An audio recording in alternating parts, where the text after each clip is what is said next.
Good evening, folks. This is Diamond with the Oppenheimer Ranch Project, bringing you a grand solar minimum update Sunday, March 18th, 10:01 p.m. Mountain Time 2018.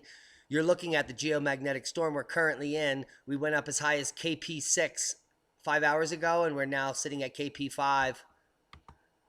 What does that mean for you? It means the solar wind came up to 600 kilometers per second. It hasn't been that high in a while, and that sent us into geomagnetic storm. There could be some perturbations to the grid as well as flight anomalies coming out of air traffic control. We'll see in the morning what happens. Some substations could be blowing up. We don't really know what's happening at this moment, except that a small perturbation and a small rise from 5 to 600 caused us to go into geomagnetic storm. As our magnetosphere wanes, we do not have our shields up, and small events cause big problems. So we need to be watching this very carefully. I believe that this is going to be the straw that breaks the camel's back, as they say. We've got some nice aurora possibility here up in northeastern Canada, so heads up. Let's get on with the update. There's so much to cover. Censorship is widespread on YouTube. It's happening to Adapt 2030 and Us Today on the interview with Anita Bailey.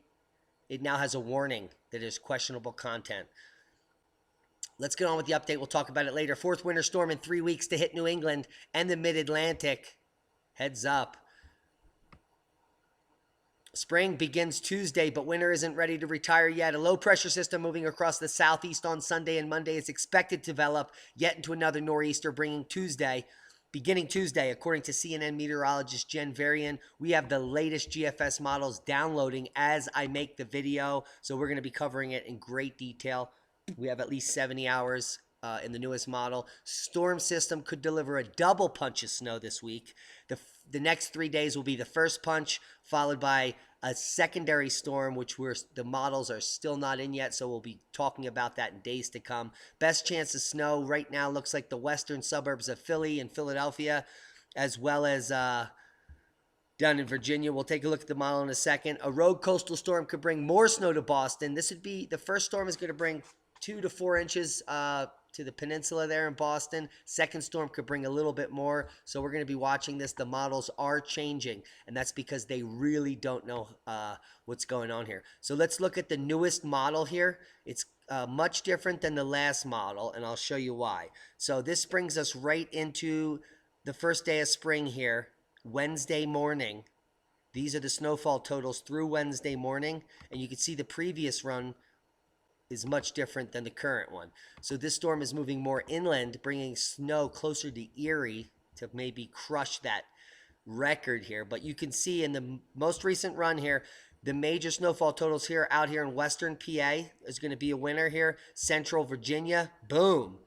And Philadelphia, Camden, Cherry Hill, you're going to be buried all the way to the coast somewhere. This is going to go all the way near the Jersey Shore. Mason-Dixon line, Delaware, right across Dover. Deepest snows here. Chester County, Bucks, Montgomery, heads up. This is up into Allentown and the Carbon County region of the Poconos, which is Big Boulder, Jack Frost ski area. You're going to have some good skiing up there in the first day of spring. So get it out. Let's look see how far the model's gone through all the way 126 hours. So Halifax is going to catch the most of this nor'easter. A little bit in Boston. Looks like Connecticut here. Massachusetts getting 4 or 5 inches. Little spattering of snow in Long Island. So this is the most recent model. It's still being developed. You see how the hours are coming out? We're up to hour 126. So Maine, you're just going to get a little touch on this storm. And these are the newest numbers. So 9 inches in the western suburbs of Philly. Philadelphia, 6, 7 inches. Camden, Cherry Hill, all the way out to the coast here. Shore Points, heads up. You know what I'm talking about if you're from New Jersey. Ice jam flooding in Musselshell County. Flooding due to ice jams continue in multiple points along the Musselshell River in Musselshell County as of Sunday. Big heads up in Montana. This is going to be potentially flooding of homes and the loss of buildings here. Ice jams can break at any time, sending waves of water downstream. If encountering flooded roadways, turn around and do not drown. There's a lot of areas here. You want to really be careful about the flood advisory here in the more fluorescent green area.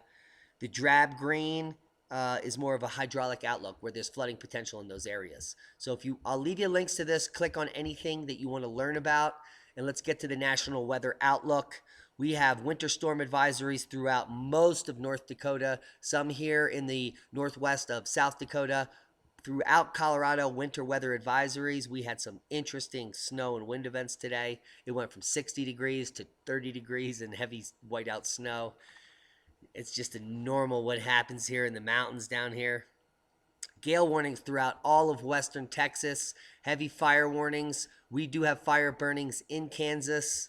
Not looking good for the wheat crop there. We're going to be talking about it in a second. Southern California burn areas may face major mud flows this week. Heavy snows in the Sierras coupled with heavy rain in central and Southern California is going to lead to mudslides. Residents in the burn areas around Southern California are being put on alert for major mud flows and flooding as the start of spring is expected to coincide with the return of rain across the state. We'll talk about these models in a few days, but it's looking like multiple inches of rain and up to 4 to 5 feet of snow in the Sierras. Not looking good for homes in harm's way of these mudslides. So that's a heads up if you're there and they warn you to get out unless you want to die. Exclusive Ashland, Kansas battles another fire and declining crops. Let's talk about it. Southwest Kansas, like many regions in the Central Plains, are turning into kindling for wildfires. Clark County, Kansas is seeing another blaze, 1 day shy of the 1-year anniversary of the Starbuck wildfire. People in Georgia are claiming that they have smoke haze, and I believe it's coming from these Kansas fires. So heads up to our subscriber that sent me that email. Right now, the drought has set in there as lack of forage. What they're saying is after the fire, the area received 21 inches of rain, similar to the mudslides we're warning about in California. This is not good for crops. The U.S. Drought Monitor is showing dryness in the southern plains. Now take a look at these numbers. The U.S. Department of Agriculture is confirming the dire conditions. In its March 5th edition of the Kansas Crop Progress and Conditions Report, the USDA says 50% of the winter wheat conditions are rated poor to very poor, 37% is fair, which means animal food, and 13% is ranked good to excellent, which is for us meager humans. 13% of the wheat crop is the current number in Kansas, and it does not look good. So that's the first boom of the day, and that's coming directly from the mainstream. So I'll leave you links to all these articles if you're concerned. Stay off the roads amid Monday morning travel hell as snow grips the UK. Snow and ice set to cause Monday morning misery as the winter weather dubbed the mini beast from the east continues to grip the UK as forecasters warn motorists to stay off the roads amid travel chaos and the fact that your insurance company will not cover it. An amber warning of possible risk to life for snow has been extended into Monday morning in some parts of the UK as commuters are warned of further disruptions. Check out the curve on that gritta. Whew. Looking glorious. Guys, sneakers are not cutting it here. Whew. They are not woke. But the rest of the sheeple are sending bread. No, they're not. They're buying it. UK snow sparks panic buying chaos as supermarket shelves are stripped bare. And we're not talking strip club. We're talking supermarket empty. Now, this is crazy. Snow and ice weather warnings from the Met Office have sparked panic buying again across the country with scores of supermarkets running out of milk and bread during the beast from the east, too. Whew. These people need to start stockpiling and subscribe to our channel. Please share it with all these idiots that are in the UK buying out the bread supply. They're mostly throwing it away and feeding it to the pigeons. In Cornwall, stores across a 19-mile stretch from Hale to Truro have completely sold out of bread and milk. Other locations have followed suit, promoting social media users to share snaps of frighteningly empty stories. Whatever that means. Joe Herbert posted a picture of her local Asta, which had not one single pint of milk in stock, and so on and so forth. So these are the sheeple that are going to drain the resources instantaneously when the event occurs. If you have stockpiled your own food and supplies, you do not have to deal with these masses. Now, this is coming out from the Netherlands. Cold February week, fatal since the hunger winter. This is being translated, but what it breaks down to is that the last time more people died in the Netherlands in 1 week was in January of 1945, during a time called the hunger winter. Before that, it was the Dalton minimum, and prior to that was the Maunder minimum. So we're approaching Dalton minimum time. Death death, and crop failure based on historical records. History is repeating itself. We're going right back into the historical documents here, way before the centennial minimum, to this little blip here. This little blue blip, or this little red blip here, is the time when the Dalton and Maunder minimum killed thousands of people. Crop loss, famine, the riots in London. This little blip. We're already down here in this blip. We're almost at the same spot. In a few years, we're going to be here. In 3 or 4 years, we're going to be down here. I hope you're listening. Start preparing now. This is the most comprehensive coverage of the events that are linked to the historic past, directly linked to the diminishment in solar output, and now we have other mitigating factors in our modern time, including the waning magnetosphere, which are going to wreak havoc on crops in the next few years, causing famine, global unrest, and you need to be prepared. Here we go with the cosmic ray flux. Widespread floods hit Kenya, at least 19 killed and scores injured. 3 days of heavy rain caused widespread flooding across Kenya, totally fluxed, killing 19 people and injuring and displacing scores others. Heavy rains are expected to continue for 5 more days. Can you imagine what will develop there? Thank you, watchers.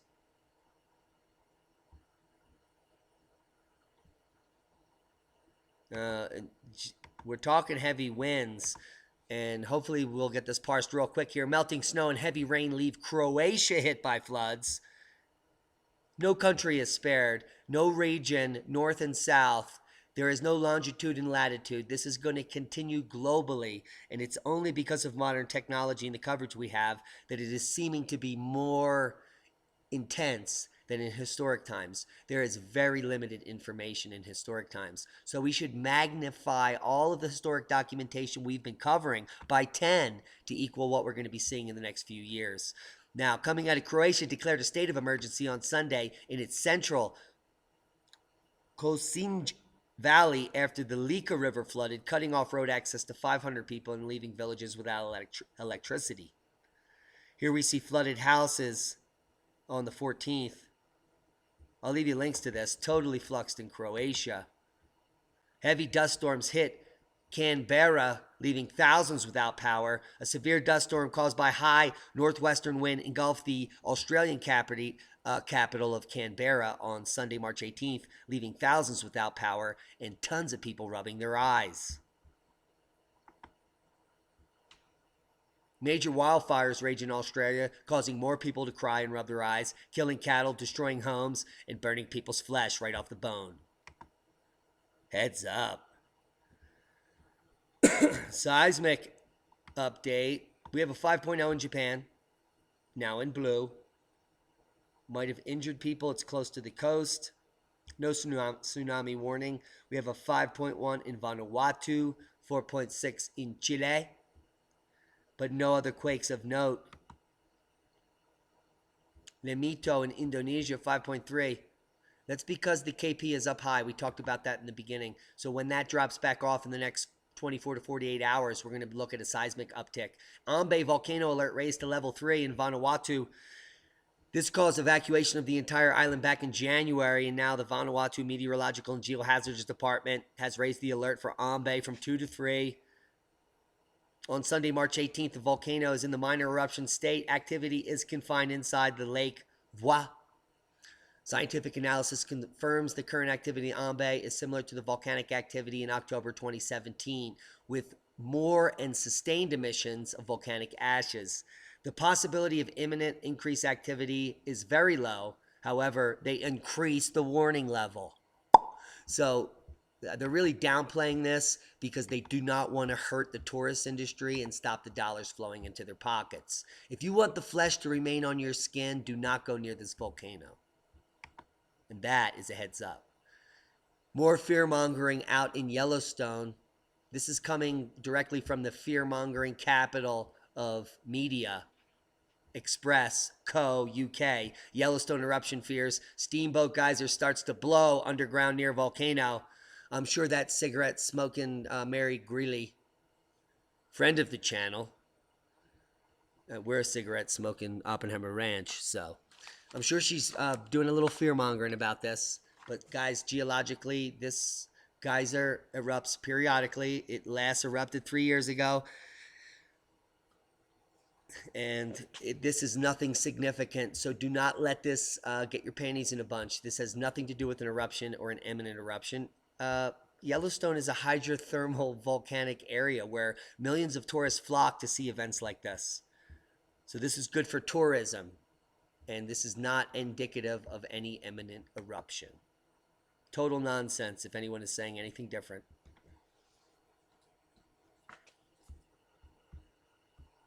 Worldwide volcano news update. Ibico volcano eruption is currently happening. We also have Sabancaya, Fuego, Tucono, Reventador, Sakurajima. Sakurajima exploded today, as well as Aoba and Ambae with the increase. So we have lots of volcanic activity as geomagnetic activity upticks, as well as Popocatépetl has been really increasing in activity over the last 48 hours with lava fountaining and a really hot top continuously for 2 days. If you want to check the activity of any of these volcanoes, and you can see that Sakurajima has erupted or exploded today, and you can see the volcanic ash covering the area in the region of these 3 cameras. People in these regions are breathing sulfur dioxide right now. I can imagine the masks are all on. And you can see that Popo is also slight uptick. Come over to Volcano Watch if you are interested. I'll leave you a link down here. Give them a thumbs up, chat in the chat room, and watch the volcanoes increase in activity. Look at Popo. This is live, shooting lava from the summit. Can you imagine living there? It'd be amazing. But Sakurajima confirmed, exploded today. There's volcanic ash in the atmosphere here, completely ashing out the city, probably accumulating on cars and other structures, including the insides of many people's lungs.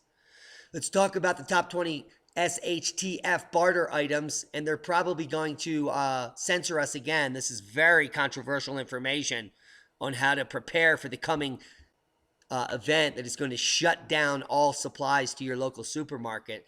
We're talking about the 20 SHTF barter items and why here. This is a short list.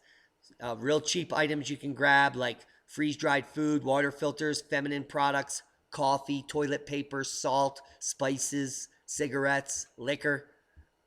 These are going to be immediately able to barter with these with your neighbors and other people to get the items you and your family need to survive and thrive in the coming times. When the shit hits the fan, guys, let's just get real. I'm not going to censor myself anymore, especially if YouTube's going to shut us down. Now, how to barter for survival, not just a list. This is 100 plus items to barter in a post-collapse world, including an entire list of comments for the last 2 years where you're really going to glean insight if you delve into this topic here. This is 100 of the best items, including all kind of information that you need to know about antibiotics, vitamins, blood stop powder, gold or silver chains, toilet paper. I mean, the information is epic.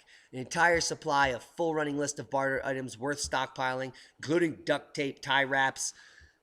The most valuable item that I can say that you can get that's cheap and start stockpiling now is clear lighters. And there's evidence that clear lighters hold the most value in the initial first 6 months, because people need them to light fires and stay alive, to cook food, to stay warm. And most people don't know how to start a fire without a lighter.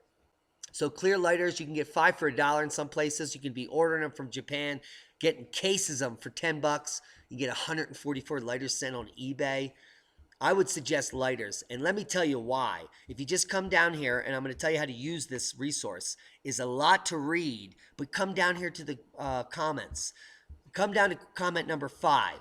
Scott says, back in 2012, I read an interesting article by a guy that lived through the Bosnian conflict on a prepper website. He talked about a lot of bartering as the only way to get things you needed and wanted. One item that really struck me is that you never barter at your home, and you never discuss, show, or divulge your entire stock.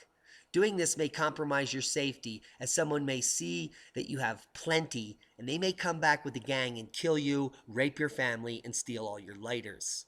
This is the most important piece of information that I want to share with the public right now. And I'm going to be repeating this as we go forward and descend deeper into the grand minimum and get closer to the event. This is the number one rule of Fight Club, or the grand solar minimum. Never barter at your home. Never discuss where your supply is. Never show it to anyone. Never divulge your entire stock. Doing this may compromise your safety, as someone may see that you have plenty. They may come back with a gang and take everything. And that's a heads up.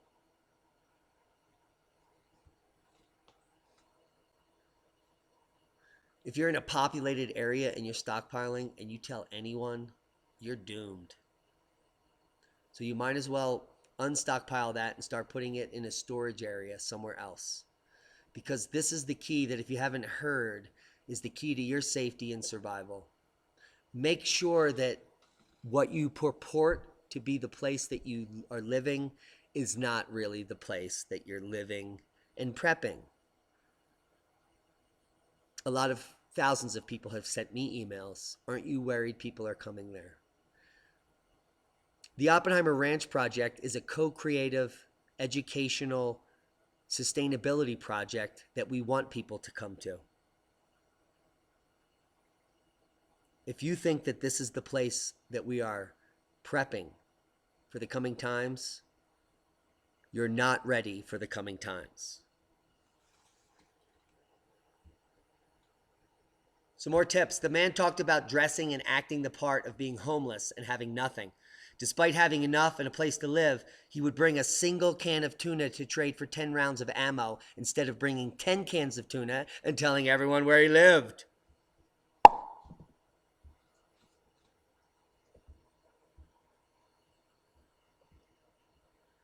Here, Dodger says, I read the same. The author of one I read said that in a shit hits the fan situation, he would want to have lots of disposable lighters to use for barter because of the high demand for them. I now have over 200 Scripto views, lighters in my barter supply, and I'm adding more each trip to Walmart. At $1.97 for a pack of 7, they're a bargain, and each could be worth as much as a full day supply of food. Views are cheaper than Bics. No one wants a Bic. Make sure you're buying transparent lighters so the person you're bartering with can see what they're getting and they're not getting ripped off. And that is a whole bunch of heads up that's coming to you real hard as solid knowledge for the future. You better be listening. Now, if you're listening to articles like this coming out of Vox that we're witnessing the fastest decline in Arctic sea ice in 1,500 years, then you're an idiot. The sudden scary ice melt in 3 charts is nothing but nonsense. Look at this chart straight down. Yeah, this is what sea ice is doing. Yep, that's what it's doing. Straight down forever. It's never coming back. We're all dead. Look at this. We're dead. Oh my God. Guys, I should just stop making videos. All right, I'm just going to end the video. This is stupid. Record sea ice today? Oh my God. Oh my God. For the last 15 days, sea ice has been rising at a rate 5 times faster than ever recorded in modern history. Did I just see that data correctly? Let me look at it. Yeah. Oh my God. This is unprecedented. I thought I just read 100 articles that there was a heat wave in the Arctic. How could sea ice volume be increasing 5 times faster than the last 20 years on this date? I have no idea. I wonder what's going on. It must be global warming. Look at how much ice in the Arctic is 4 meters thick or greater, all the way from Russia to Greenland. The entire Arctic is impassable. I wonder how long that will last. Well, with ice growing this fast, that might be impassable forever moving forward, starting now. God, I hope I'm watching the Oppenheimer Ranch Project, because I really wouldn't know what really was happening. Thank God there's something called science. coming from people that are unbiased, that have nothing to lose and everything to gain, but having people and community that move into this coming time in a way that they can survive and thrive because they've been preparing all along and they've put themselves in a position where they won't need to deal with the nonsense. Cosmic rays are increasing. Flooding is increasing. Stay away from riverbanks, but stay near freshwater sources. Stay away from volcanoes and major fault lines. Come inland. Find a community that knows how to do permaculture, that knows how to grow food, that has greenhouses that are rigid. Find communities that are working on alternative energy and alternative building, using recycled products. You don't need money to live in the future because money will be useless. You need clear lighters. And you need to stop telling people that you're stockpiling food. Now. Be safe, everybody.